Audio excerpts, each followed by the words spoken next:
Bonsoir à tous, très heureuse de vous retrouver sur Monaco Info pour une nouvelle édition. Voici les titres de votre journal. 10 ans après l'attentat du 14 juillet 2016, Nice rend hommage avec émotion aux victimes de l'attaque.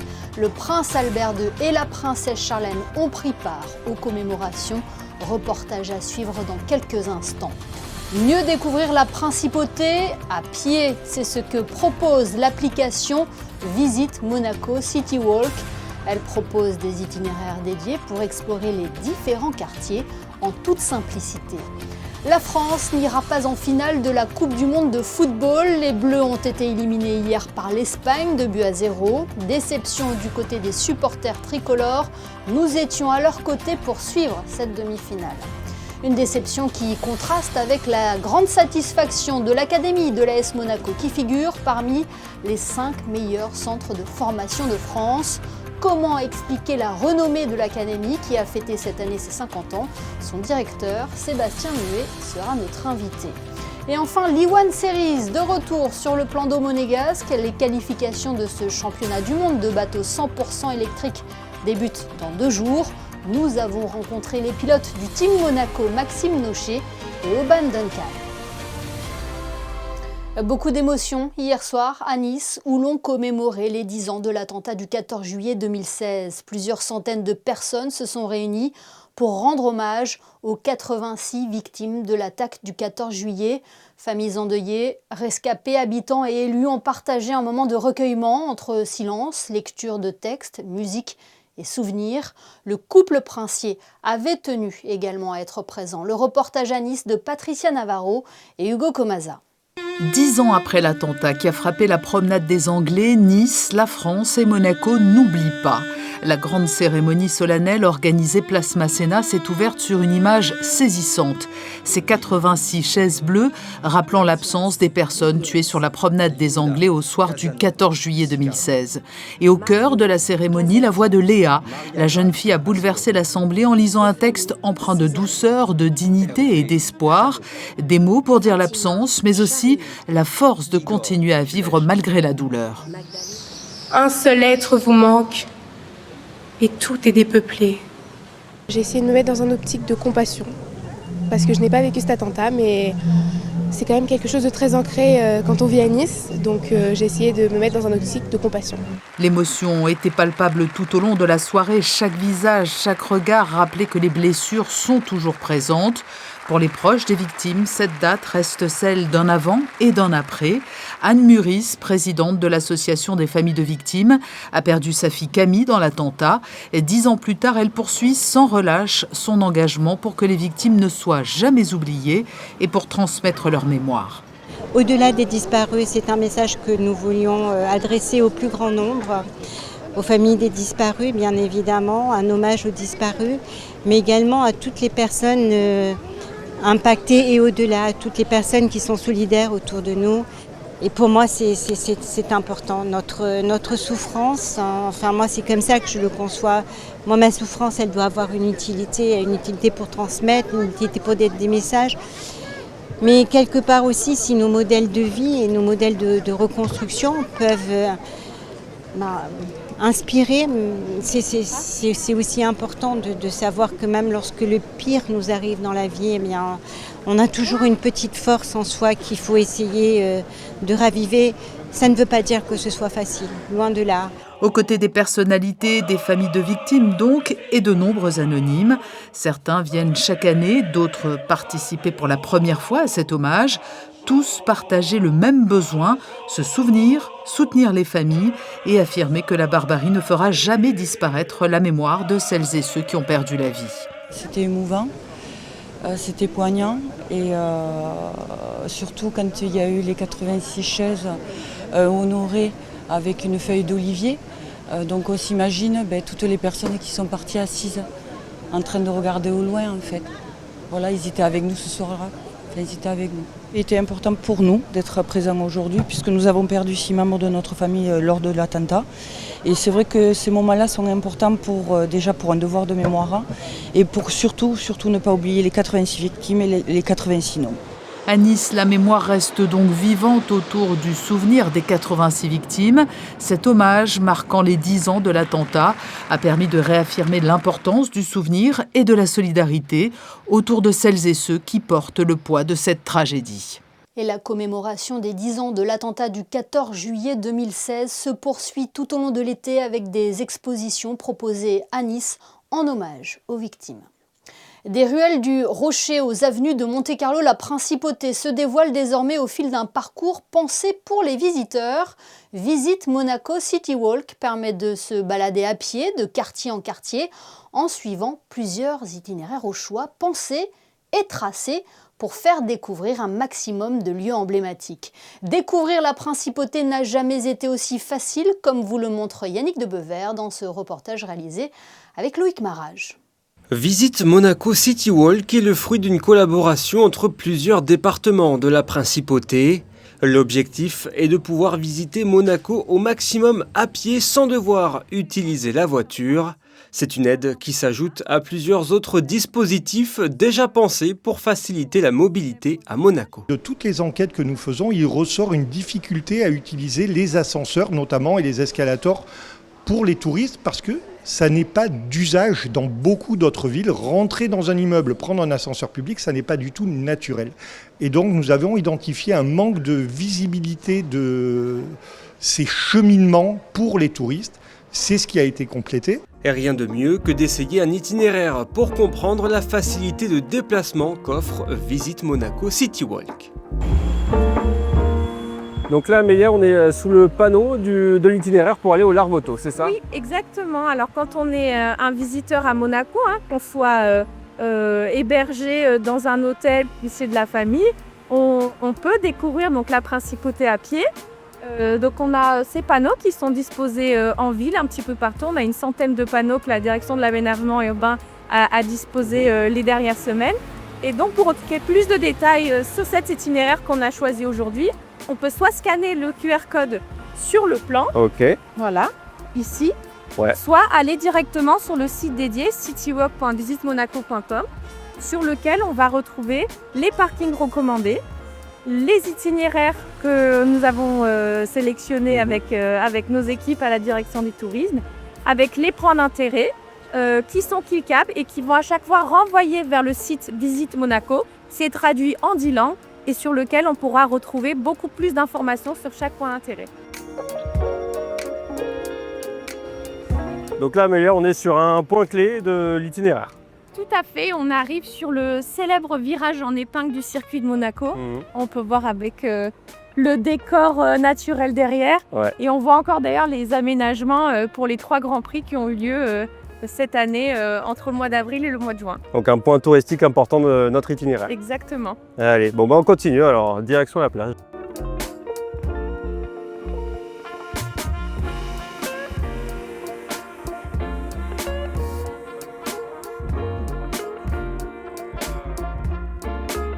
Et voilà, on y est à la plage. Ça donne envie de se rafraîchir après ce long périple. Et oui, on a parcouru presque 2 km. Alors, on n'a pas encore le nombre de pas, mais on y pensera pour les prochaines versions. Effectivement, donc on est passé par plusieurs étapes. On est parti des jardins Boulingrin, on est passé par le virage si connu, le quartier Maréterra, on a traversé le jardin japonais. Exactement. On a fait une petite halte au Grimaldi Forum et puis on arrive sur cette magnifique plage. Voilà. Et puis un petit bain bien mérité. Exactement. Et donc maintenant, on a pris notre bain, imaginons, et on voudrait aller visiter maintenant le palais. Voilà, du palais. Effectivement, si on veut continuer à découvrir Monaco, alors soit à pied, soit en bus, parce que vous pouvez aussi utiliser les transports. On a aussi les vélos électriques. Vous retrouverez toutes les informations, alors soit encore une fois sur le plan, soit sur le site dédié, citywalk.visitemonaco.com, sur lequel vous retrouverez les autres parcours que nous avons identifiés pour faire profiter les touristes au maximum de toutes les facettes de la principauté. Bon, super. Bon, qu'est-ce qu'on fait? Qu'est-ce qu'on attend? On va se baigner, non? Voilà. Allez, c'est parti. Fin de l'aventure pour l'équipe de France de football à la Coupe du Monde. Les Bleus se sont inclinés hier face à l'Espagne, 2-0, une défaite amère à laquelle ont assisté des centaines de supporters en principauté. Gaëtan Lebrun et Lionel Bernardi ont suivi cette demi-finale à leur côté, marquée par évidemment pas mal de déceptions. Regardez.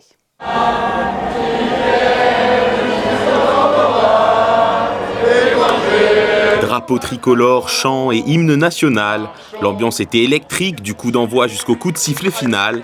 Transformée en véritable bar sportif, la Rascasse s'est imposée comme le hotspot de Monaco pour suivre la Coupe du Monde, avec sa décoration aux couleurs du mondial et ses écrans géants offrant une immersion totale.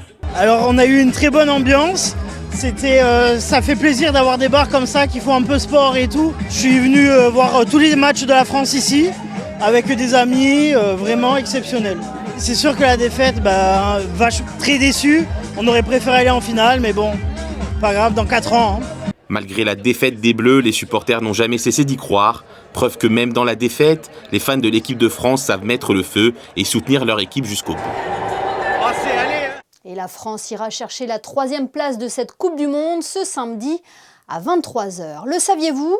47 joueurs internationaux ont été formés à l'AS Monaco. 20 d'entre eux comptent au moins une sélection avec les Bleus. C'est le cas de Thierry Henry, de David Trezeguet, de Kylian Mbappé ou plus récemment de Marnez Sakliouche et qui est avec les Bleus à la Coupe du Monde actuellement. Ces chiffres prouvent la renommée de l'académie de l'AS Monaco qui fait partie du top 5 des meilleurs centres de formation du championnat. Pour en parler, le directeur de la Diagonale est en duplex avec nous. Bonsoir Sébastien Muet. Bonsoir à tous. L'académie a fêté cette année ses 50 ans. C'est un joli cadeau que de figurer dans le top 5 des meilleurs centres de formation du championnat. Ouais, tout à fait. C'est une belle continuité. Parce que ce classement des centres de formation est toujours une référence un petit peu depuis une vingtaine d'années et une référence encore plus pour l'AS Monaco parce que je crois que depuis la création de ce classement par la direction technique nationale, depuis plus de 20 ans, l'AS Monaco figure sur le wagon de tête et c'est une fierté, c'est une vraie fierté. Forcément, c'est pas une surprise du coup.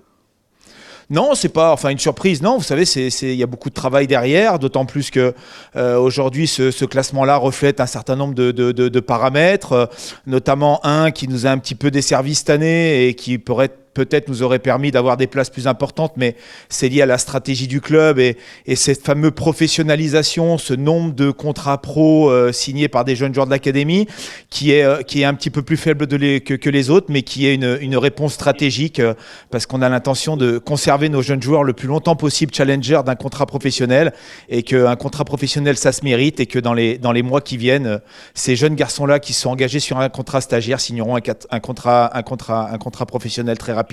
Et la notion, elle est intéressante parce que si ces contrats stagiaires-là avaient été signés en contrat professionnel, aujourd'hui, on serait très très proche de la première, voire de la 2e place. Mais ce n'est pas pour l'instant la politique du club. Comment s'établit ce classement du centre des formations ? Sur quels critères les clubs sont évalués ? Justement, je vous parlais du critère de professionnalisation qui est pour moi un petit peu obsolète vu aujourd'hui l'écosystème du football. Vous avez un critère de temps de jeu de nos jeunes joueurs formés à l'académie au sein de notre équipe professionnelle qui aujourd'hui est très important à l'AS Monaco. Vous avez également une classification par rapport au nombre de contrats de jeunes joueurs, au nombre de jeunes joueurs internationaux. Il faut savoir qu'à l'AS Monaco, aujourd'hui, on a plus de 24 jeunes joueurs qui arborent les maillots de sélection nationale sur les breaks internationaux. Vous avez également un critère très très important et c'est un petit peu d'actualité et on n'en est pas peu fier, c'est ce critère au niveau de la scolarité, avec cette performance de la scolarité, ces résultats du bac, le nombre de joueurs issus du centre de formation qui sont titulaires du bac sur la saison passée, mais aujourd'hui on est très fiers d'avoir les résultats très prometteurs et très intéressants du bac de l'année 2026. On l'entend dans vos propos, la formation a toujours été dans l'ADN du club. Mais elle l'est, mais c'est pas simplement que des mots. Vous savez, il y y a un exemple très concret parce que je redescends juste du centre de performance de la Turbie cet après-midi. J'ai assisté à l'une des premières séances de notre nouveau coach professionnel et qu'aujourd'hui j'ai compté parce que sur un groupe de 26 joueurs, aujourd'hui on en avait 12 qui étaient issus de l'académie. Donc dire que ce centre de formation et cette académie est au centre du projet, c'est une réalité qui se confirme. C'est qu'aujourd'hui on a une responsabilité à l'académie. Moi j'en assume vraiment l'ambition et la responsabilité de promouvoir un maximum de jeunes joueurs au service de notre équipe professionnelle et du projet de notre équipe professionnelle et aujourd'hui de notre nouveau coach et de notre nouveau staff. Est-ce qu'il y a une passerelle avec les plus jeunes, avec ceux qui évoluent avec l'association ? Ah, celle-là, elle est... du coup, je suis assez fier, moi, parce que ça fait 5 saisons celui-là. Et c'est plus une passerelle, c'est un pont. C'est un pont solide. Une passerelle, c'est un peu friable. Et vous savez, quand je suis arrivé sur la saison 2021-2022, on était à 5% de jeunes joueurs issus de l'association qui intégraient les effectifs de l'académie. Aujourd'hui, sur la saison 2026-2027, on sera à 15%. On le disait, l'Académie a fêté cette année ses 50 ans. Sébastien Muet, quels sont les grands défis qui l'attendent à présent ? Les défis, c'est toutes les heures, toutes les minutes. C'est que la séance de demain soit meilleure que la séance d'aujourd'hui. C'est que nos joueurs avancent.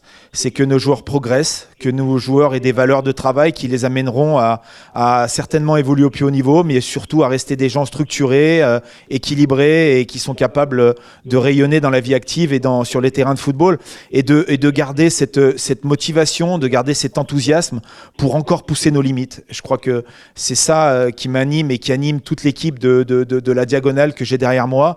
C'est d'arriver demain à être meilleur qu'aujourd'hui pour arriver à rendre fier la principauté, à en rendre fier notre président et nos dirigeants pour voir pourquoi pas très très vite proposer au niveau de notre équipe professionnelle un pourcentage qui pourquoi pas serait de 40 à 50% de joueurs formés par l'académie qui rayonneraient au niveau de notre équipe pro. Ça c'est un bel objectif et en tout cas je suis sûr que toute l'équipe, tous les gens qui travaillent au quotidien pour aider ces jeunes garçons à atteindre leurs rêves ont ça derrière la tête et puis font le maximum pour pousser les limites et rendre fière la population monégasque, rendre fière l'AS Monaco et rendre fiers tous les gens qui travaillent au quotidien. Et écrire encore de belles histoires. Merci infiniment Sébastien Muet d'avoir été notre invité ce soir.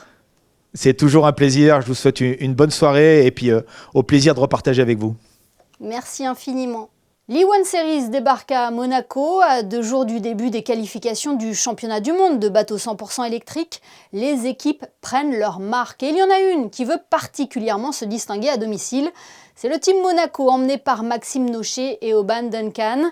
Les 2 pilotes exposent actuellement leur bateau démo sur la place du Casino et Gaëtan Lebrun en a profité pour recueillir leurs impressions. On a c'est vrai qu'on a un peu d'ambition quand même, c'est notre home race, on aimerait bien faire quelque chose de bien. Après, c'est vrai que c'est notre première fois en tant que team. D'autres teams ont 2 ans d'expérience. Du coup, c'est notre première fois aussi dans l'eau monégasque avec ce bateau. Alors demain, ça va être vraiment une journée cruciale dans le terme de réglage du bateau pour arriver bien en qualification vendredi et samedi en course, essayer de faire le meilleur. I think it gives us a little bit more confidence because Max knows the water so well, so it gives us a little bit of an edge because he knows just how the conditions are out there, which is great. But at the same time, it does give us a little bit more pressure. Our home race, we want to do the absolute best we can. It's Monaco. Everyone wants to do well, but we especially do. Moi, je viens de la voile olympique et volant aussi, dans un support volant, le kitefall. Et c'est vrai que moi, j'ai cherché un nouveau projet à faire et c'est venu avec ce bateau. Et je peux vraiment donner mon savoir-faire à toute l'équipe. Et je pense qu'on est plutôt pas mal. Chaque course qu'on a fait depuis le début de saison, on a fait de mieux en mieux. Alors c'est pour ça qu'ici, on aimerait bien faire quelque chose de fantastique. Et nous suivrons de près l'aventure du Team Monaco qui fera donc ses grands débuts à domicile ce week-end en E1 Series. La suite à présent de la programmation au Théâtre du Fort-Antoine, des concerts, des spectacles rythmeront l'été dans cet écrin niché sur la mer. Hier soir, le public a pu assister à un hommage aux œuvres de Marcel Pagnol à travers un duo poétique et musical. Les détails au micro d'Alban Gingembre.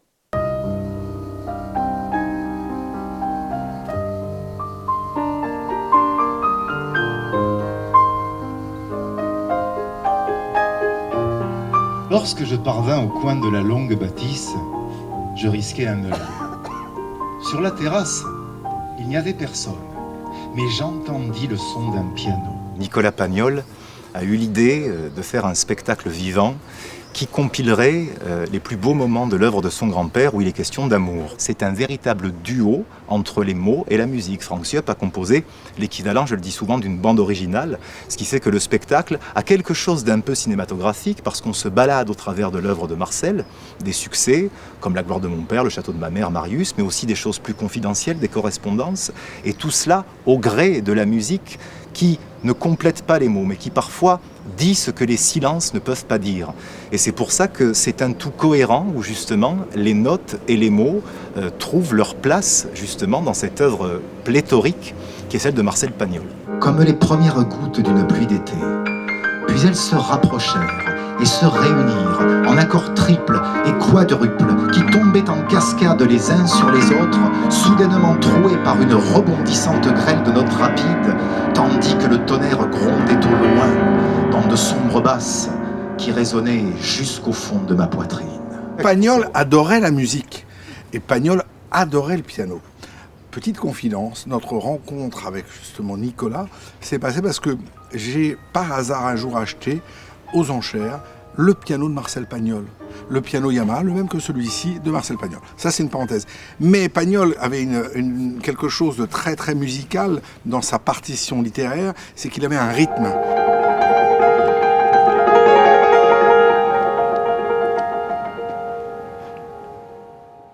Et prochain temps fort au Théâtre du Fort-Antoine, le concert de Stilto, la révélation féminine aux Victoires de la musique 2025, se produira ce jeudi à Monaco.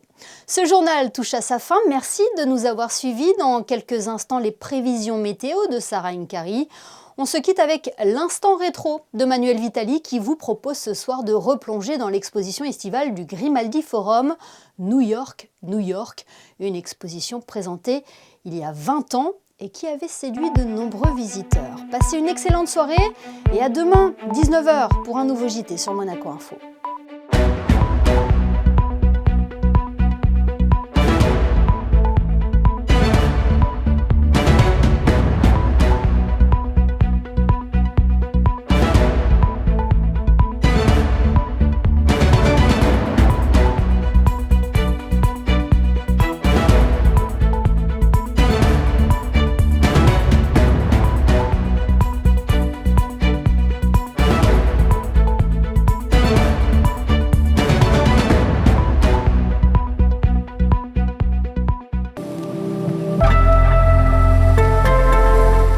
Bonsoir à toutes et à tous. Demain, le soleil restera largement dominant sur la principauté. Les températures oscilleront entre 25 degrés le matin et 31 l'après-midi.